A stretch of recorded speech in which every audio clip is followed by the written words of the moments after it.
Friends, നമുക്ക് നല്ല ടേസ്റ്റുള്ള വായിലിട്ടാൽ അലിഞ്ഞു പോകുന്നൊരു പലഹാരം ഉണ്ടാക്കാം കേട്ടോ.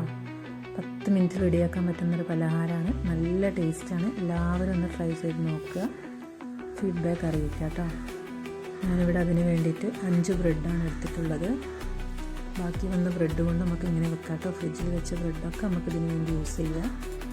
അപ്പോൾ 5 ബ്രെഡ് നമുക്ക് മിക്സിയിലൊന്ന് പൊടിച്ചെടുക്കാം. നല്ല പൊടിയായിട്ട് കിട്ടിയിട്ടുണ്ട്,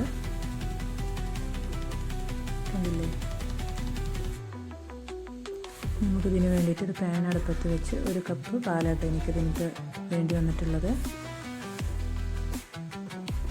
ഇതിലേക്ക് നമുക്ക് 1/2 കപ്പ് പാൽപ്പൊടി ഇട്ട് കൊടുക്കുന്നു. കുറുകി വരുന്നതിന് വേണ്ടിയിട്ടാണ് കേട്ടോ പാൽപ്പൊടി ചേർത്ത് കൊടുക്കുന്നത്. പാൽപ്പൊടി ഇല്ലെങ്കിൽ നമുക്ക് പാലൊന്ന് വറ്റിച്ചെടുക്കണം. അതിനേക്കാളൊക്കെ വളരെ പെട്ടെന്ന് ഉണ്ടാക്കാൻ പറ്റുന്ന കുറച്ച് പാൽപ്പൊടി ഇട്ട് കൊടുക്കുമ്പോൾ അത് പെട്ടെന്ന് കുറുകി വരും കേട്ടോ. ഇത് കണ്ടില്ല, നന്നായിട്ട് കുറുകി വന്നിട്ടുണ്ട്. ഇതിലേക്ക് നമുക്ക് പൊടിച്ച് വെച്ച് ബ്രെഡ് ചേർത്ത് കൊടുത്ത് നന്നായിട്ട് ഇളക്കി കൊടുക്കാം. നല്ല ടേസ്റ്റ് കേട്ടോ, കുട്ടികൾക്കൊക്കെ നല്ല ഇഷ്ടപ്പെടും. നമ്മൾ മൈസൂർ പാക്കൊക്കെ കഴിക്കില്ലേ, പേടയൊക്കെ ഇല്ലേ, അതുപോലത്തെ ഒരു ടേസ്റ്റാണ്. എല്ലാവരും ഒന്ന് ട്രൈ ചെയ്ത് നോക്കാം. ഇതിലേക്ക് പഞ്ചസാര ഇട്ട് കൊടുക്കും. ഞാൻ മിതമായ പഞ്ചസാര ഇട്ട് കൊടുത്തിട്ടുള്ളൂ. നിങ്ങൾക്ക് മധുരത്തിനനുസരിച്ച് കൂട്ടും കുറക്കൊക്കെ ചെയ്യാം. അതുപോലെ തന്നെ ഏലക്ക പൊടി, പിന്നെ ബദാം ഒന്ന് ക്രഷ് ചെയ്തത് നന്നായിട്ട് ഇളക്കി കൊടുക്കുക. ഇനി ഇതിലേക്ക് 1 സ്പൂൺ നെയ്യ് ചേർത്ത് കൊടുക്കുക. അപ്പോൾ വേണ്ട അക്കൊക്കെ പിടിച്ചിട്ടുള്ളതൊന്നും വിട്ട് വരിക നെയ്യ് ചേർക്കുമ്പോൾ. ഇല്ല,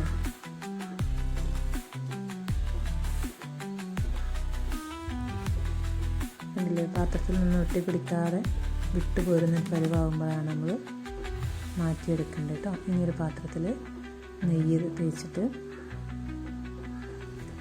അതിലേക്ക് ഉണ്ടാക്കി വെച്ച കൂട്ട് ഒന്ന്, ഞാനിവിടെ സ്ക്വയർ ഷേപ്പിലാണ് കേട്ടോ പരത്തിയെടുക്കുന്നത്.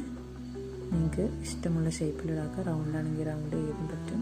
ഞാനിവിടെ സ്ക്വയർ ഷേപ്പിലാണ്. ഒരു 5 മിനിറ്റ് മാറ്റി വെക്കേണ്ടതേ ഉള്ളൂ. ഫ്രിഡ്ജിലാണെങ്കിൽ അതിലും പെട്ടെന്നാവും. ഞാനിവിടെ പുറത്ത് വെച്ച് എനിക്ക് 5 മിനിറ്റാണ് ആവശ്യം വന്നിട്ടുള്ളത്. കണ്ടില്ലേ, ഇതിലത്തെ 10 പീസാണ് ഞാൻ ഇതുകൊണ്ട് കട്ട് ചെയ്തെടുത്തത്. നല്ല ടേസ്റ്റ് ആയിട്ട് വായിലിട്ട് അലിഞ്ഞു പോകും. നമ്മുടെ പലഹാരം റെഡി. ബൈ.